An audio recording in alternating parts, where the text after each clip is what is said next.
শিউলে কোনে রে তুই? ভাইয়া আইতেছে। তাড়াতাড়ি আয়, কি আর হচ্ছে রান্না করে? আবে সামালে সময় লাগে না। এলন ভাইয়া আমরা চা। রান্না করে বইবে কি জিম আসছে? রাইতে ঘুমাচ্ছ? ঘুমাইছি ভাইয়া, সকালে উঠতে দেরি হয়েছে, সকালে উঠতে ভালো লাগে না। আরামে আসো তো? ইয়ালে সকালে উঠতে তোমাকে দেরি হয়।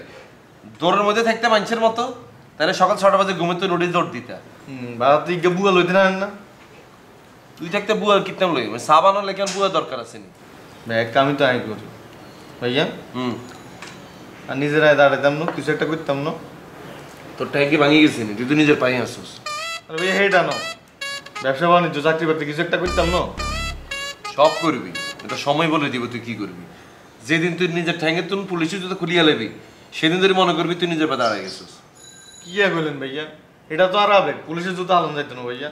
আর ভাইয়া ব্যবসা বাণিজ্য করতে হবে, আর লগেরও লাইন বেগুন ব্যবসা বাণিজ্য করে বিয়ে শাদি করে বাচ্চা কাচ্চা হয়ে গেছে।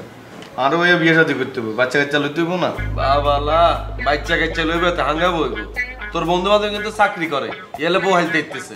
তোর টিয়া পয়সা আছে, কিরবি চুরি করে নি বউ হাইলবি। তুই তো নিজেও না বাচ্চা, তুই আমার বাচ্চা প্ল্যান করতেছিস কি? কি কম ভাইয়া, আর লগেরও লাইন বেগুন ভার্সিটিতে ভর্তি গেছে, কেউ কেউ তো বিয়ে করে লাইছে, আবার কারো কারো বাচ্চাও আছে। হ্যাঁ, ভার্সিটিতে যেগুন পড়ছে সেগুন হড়ালে করছে, তারপর বিয়ে শাদী করছে, তারপর বাচ্চা কাচ্চা লইছে। আর যেগুনে পাক না হিগুন তোর মতো আগে বিয়ে শাদী বয়ে গেছে। আর হিগুনের লগে থাই কিছু সোর, তুই কি সোর লাইনে তুমি বাইরেতে পারছস? নিজেরও তোর সংশোধন করতে পারছ, পাইছস? তারপরও তোর মাথাতে বুদ্ধিগুণ আসছে, এটা ভাই খুব খুশি হয়েছি। নোয়াখালীতে থাকলে এগুন জীবনও আসতো না। আর লগে ঢাকার থাই তুই স্মার্ট হয়েছিস। আমি তো চিন্তা করছি তোর উন্মুক্ততে ভর্তি করে দিই, এখানে ম্যাট্রিকটাকে পাস করস। রে হড়ালে না করলে তুই কোনায় কি করবি?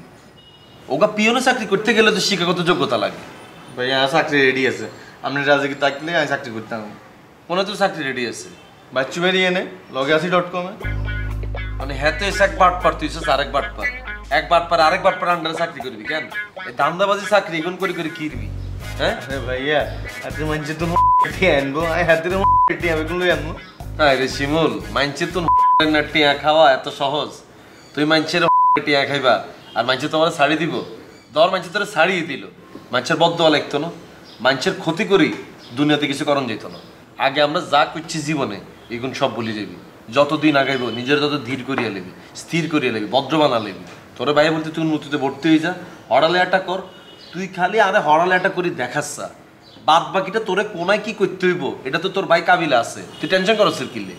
আর তুই যদি চিন্তা করস তুই বাচ্চুরে এনে তুই ঢুকবি, তাহলে তোর যোগা ভাই আছে কাবিলা, এটা তোর বলে যেতে হইব। এই মুহূর্তে ঘরের তুই বাইরে সারা জীবন হলে তুই আমার যোগাযোগ বন্ধ করে দিবি, আমি তোর চিন্তা না। এবার তুই বাচ্চার লগে থাই হাঙ্গা করবি, বিয়ে করবি, বাচ্চা করবি না চাকরি করবি, এটা তোর ব্যাপার। ভাইয়া আপনি আরে চিনেন না, আমি যদি বাচ্চু বেরিয়ে এনে চাকরি লো ঢুকি হাতে টিয়া পয়সা বেগুন মারে দি চলি আম। আর দিন আপনার কিসে কনসে ভাইয়া? আপনি আগে কত শতান আসিলেন, জাউরা আসিলেন, এক হড়া লেখা আর মাইয়া আপনি নষ্ট করছে, বোধাই বানাইছে। আপনি আবার নোয়াখালীতে যাই করবেন এমপি ইলেকশন, আপনি কেউ ভোট দিবনি। নোয়াখালীতে আপনি গেলে কবু যে কাবিলা আছে চকলেট বয়, আপনারে মাইছে দিব।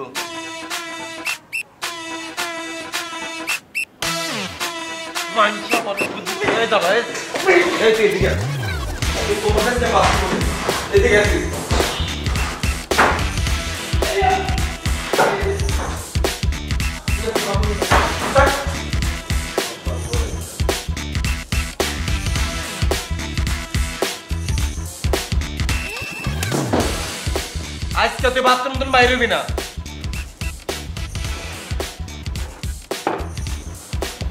কইলো বাথরুম বাইরে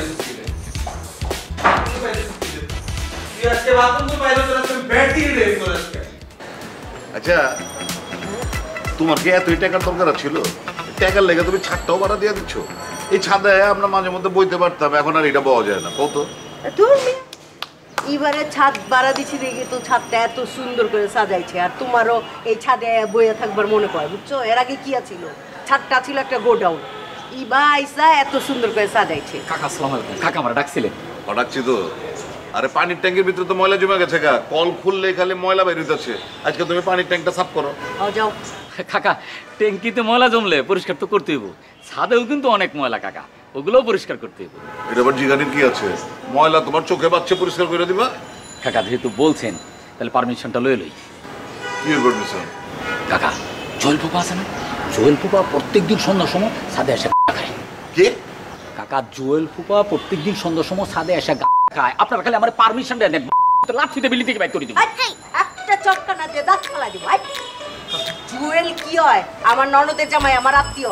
কথাবার্তা একটা সাবধানে কইবা বললাম। কাকি সেই জন্যই তো, আপনাদের আত্মীয় বলেই তো এই যে জোয়েল ফুপা ছাদে এসে খায়, আশেপাশে লোকজন যদি দেখে আপনাদের মান সম্মানটা কই দেবো কাকা? কাকি একবার চিন্তা করেন। আই মিয়া, তুমি নিজে চোখে দেখছো? দেখছো নিজে চোখে? কাকি খোদার কসম, কাকা খোদার কসম, আমি নিজ চোখে দেখছি। আই জুয়েল মিয়া ছাদে কি খায় না খায় ওইটা দেখার দায়িত্ব আমার। জুয়েল মিয়ারে তোমার কিচ্ছু কইতে হইব না, যা কর আমি কমু। সাবধান, তুমি বেয়াদবি করবে না। জি কাকি। আরে মেয়ে, এই কাকা তোমার আমি কইছি না, তোমার এই ডাস্টবিন মার্কা মুখটার একটু সামলাই ছিল। এরপরে যদি মুরব্বীর সামনে মুখ খারাপ করছো, তোমার গেলাম লাথি দিয়ে আমি ছাদের থেকে ফালাই দিব। সরি কাকা, ভুল হয়ে গেছে। এরপরে যদি কোনোদিন মুরব্বীর সামনে আমি মুখ খারাপ করি, আমার লাথিতে বের করে দেন কাকা।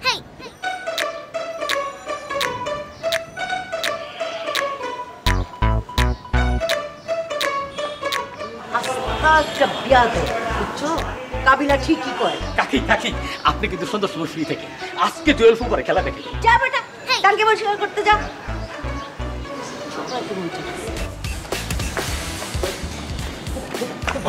আমার সম্বন্ধে কি কইছস? আমি কি খাই না খাই এটা তুই আমার সম্বন্ধে কি লেগে কইছস? ফুপা আপনি কি খাইবেন না খাবেন এটা তো আমার দেখার বিষয় না। আপনার মন চাইলে আপনি গু খাইবেন, এটা কি আমার দেখার বিষয়? কিন্তু আমার মালিক যখন আমার কাছে কোনো কিছু জিজ্ঞেস করে তখন তো আমার সত্যিটা বলতে হয়। ফুপা আমি তো হুকুমের গোলাম। তাই বলে তুই আমার সম্বন্ধের কাছে আমার ইজ্জতটা পাঞ্চা করে দিবি? ফুপা আমি কি করব? আমার কাছে জিজ্ঞেস করছে, আমি সত্যিটা বলে দিছি। ফুপা আমি যার নুন খাই তারই তো গুণ গাইতে হইব। তোরে যা জিগাইবো তুই কি সব সত্যি কথা কয়ে দিবি? জি ফুপা। তোরে যদি এখন আমি সেটাও কয়ে দিবি? জি ফুপা। এরপরে যদি তুই যদি আমার লগে আর যার আমি কর সস্তরে আমি যা আমার চোখের সামনে থেকে যা।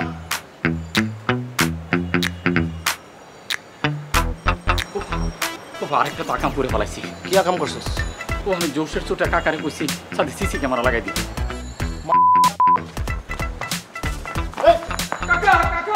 ছোট ভাই লাগে সারা জীবন ধরে শুনছি বড় ভাইয়ের ছোট ভাই করে গিফট করে। এই সৌজন্যতা বোধ আপনার মধ্যে নাই, থাকবো কেমনে? জন্মে পদ্ধতিতে আসলে কাশিমপুর জেলের ভিতরে খালি শিখছেন মানুষ খাঙ্গারে দিতে হবে, কেমন মারে দিতে হবে, কাটে দিতে হবে। এইগুলো ইগারে ওগা মাইয়া ইগা জন্মদিনে লাগে গেঞ্জিকে গিফট করছে। আপনার কি দরকার ছিল গেঞ্জিকে পড়া? আরে বেটা ওটা পড়ছি, কাপড় কেমন ওটা দেখার লেগে। আপনি জিগের গেঞ্জিটা নিছেন, এটা তো পারমিশন নিছেন। ওর জিনিস নিতে আমার পারমিশন লাগবো? আমার জিনিস নিতে ওর পারমিশন লাগবে বেটা? আমি তো নিয়ে আবার থুয়ে দিছি জায়গার মাল জায়গায়। ওই থুই দিছে তো বলে, তো সমস্যা কি? আর ওটা পয়টা গন্ধ বানায় ফেলছে, গন্ধ বানায় ফালাইয়ে তুলছে। কি রে ভাইয়া বুঝলাম না তো, আপনি জিনিসটা পড়ছেন, পরে এটা আপনি আই সুন্দর করে তুই আয়রন করে এত আবার জিনিসটা দিয়ে দিবেন না? আমার দুই তৈব ওয়াশিং মেশিন আছে না, মেশিনের মতো ফালাই দিলে তো ওয়াশ হয়ে বাইরে আসে। তো ওয়াশিং মেশিনে কে দিবে? আপনি দিবেন না? ওই দিয়ে নিতে পারে না। তা আপনি ইগার গেঞ্জি পড়ছেন, এটা তো আপনার দায়িত্ব, গেঞ্জিটা পড়ছে করে ইগারাতে তুলি দেওয়া, তাই না? আমার কত জিনিসও ফালাই দেয় আর এই গেঞ্জিটা ফালাইতে পারবো না। এক গেঞ্জি এটা লয় আবার বিচার বয়তে আইছো। ওই বেটা কয়টা গেঞ্জি লাগবো? যা লয়ে যা, ইনট্যাক্ট আছে বেটা, বিদেশি গেঞ্জি, ব্র্যান্ডের গেঞ্জি লয়ে যাস। হ্যাঁ, তো ব্র্যান্ডের গেঞ্জি এখন হালা আপনি এটা কিনলে পড়ছে ব্র্যান্ডের গেঞ্জি। যাও লই আনো, সবগুলো গেঞ্জি লই আনো, যাও। এই বলে দাদুর দিলাম গেঞ্জি তো। আমার লাগবে না। না লাগলেও তুমি লইবা, লই দাও কেন গরম হইবা? বলছি না তাহলে কথা বলছি, আমার টানো না বলছি না তোমার একবার। তারপরে আমার যদি তুমি কথাটা বলাই না, হারা জীবন আসছিল কাশ্মীর কারাগারের ভিতরে, হরালে আসেনি কোনো, হ্যাঁ শিক্ষা আসেনি কোনো। ওই আবু ওদিকে কথা আছে তোর লগে। দাদা আপনার সাথে আমার কোনো কথা নেই। আবু আইতে কইছ না, আয় বেয়াদবি করিস না, কথা আছে তোর লগে। আয় দাদা আমার বাথরুম চাপছে। এই দইরা করে দেবো কইলাম। আমি কথা কইলেই তোর বাথরুম যাবে না।